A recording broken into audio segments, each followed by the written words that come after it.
Holby City spoilers, the darkness and the light explored in our in-depth review of tonight's episode.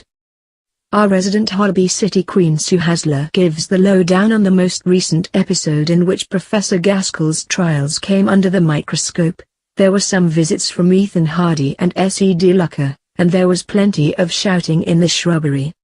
The episode started with Professor Gaskell contacting his inner beast in the Holby City garden, or Linden Cullen Memorial Shrubbery, as I like to call it. This took the form of loud shouting. Doesn't he know there are sick people in that hospital who could be traumatized by that sort of thing? He wanted Roxanna to have a go, but she came over all British and reticent.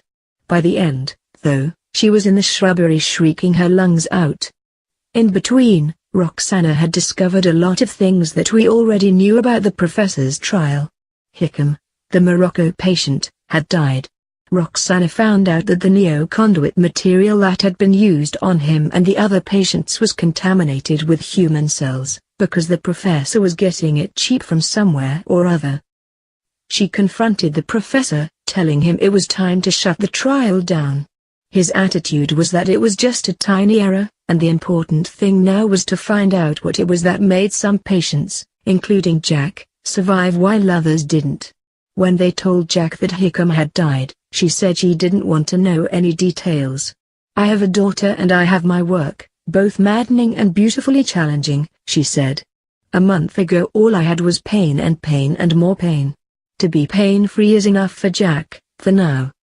It mightn't have been enough to persuade Roxanna to stay on board with the trial, so the script threw in the presence of Dr. Ethan Hardy, up from the ed. and casualty, with a patient.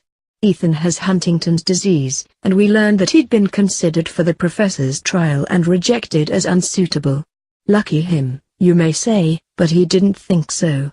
He desperately wanted a life free from worrying about how disabled he might become in the future. He desperately needed Professor Gaskell to provide him with a solution.